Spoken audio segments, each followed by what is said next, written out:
মতো পাওয়া গিয়েছে, এগুলোকে জব্দ করা হয়েছে। এবং যেহেতু এই অপরাধটা দ্বিতীয়বার সংঘটিত হচ্ছে আমার মোবাইল কোর্টের আওতাধীনে, তো সেক্ষেত্রে আমি তাকে 2 লক্ষ টাকা জরিমানা করেছি। এবং পরবর্তী কঠোরভাবে তাদেরকে হুঁশিয়ারি দেওয়া হয়েছে যে পরবর্তীতে যদি তারা এই ধরনের কার্যক্রম অব্যাহত রাখে, যদি পরিবেশের নির্দেশনা না অমান্য করে, না মেনে চলে, তাহলে তাদেরকে পরবর্তীতে শুধুমাত্র জরিমানা করা হবে না, তখন তাদেরকে জেলেও দেওয়া হবে বা তাদের কারাদণ্ড প্রদান করা হবে। এভাবেই তাদেরকে নির্দেশনা দেওয়া হয়েছে। যোগাযোগ করবে এবং ওখান থেকে যথাযথভাবে ছাড়পত্র নিয়ে তারপর তার ব্যবস্থা গ্রহণ করবে। আর মৌখিকভাবে আমরা নির্দেশনা প্রদান করেছি, যতদিন পর্যন্ত তারা ছাড়পত্র না পাবে ততদিন পর্যন্ত তাদের ফ্যাক্টরি বা উৎপাদন বন্ধ থাকবে।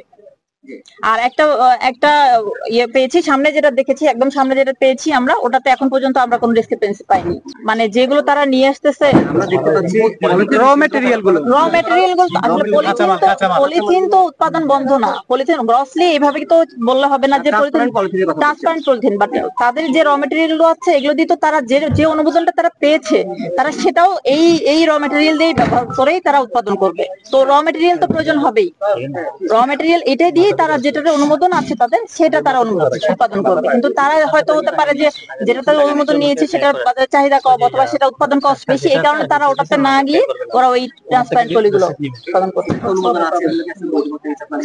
না, এগুলো তো অনুমোদন নাই বলেই তো আমরা জরিমানার আওতায় নিয়ে এসেছি এবং তাদেরকে মৌখিক ওয়ার্নিং দিয়েছি। আপনার পুরো নামটা? আমি মাসুম আক্তার কণা, আমি AC land Bakalia circle. Thank you.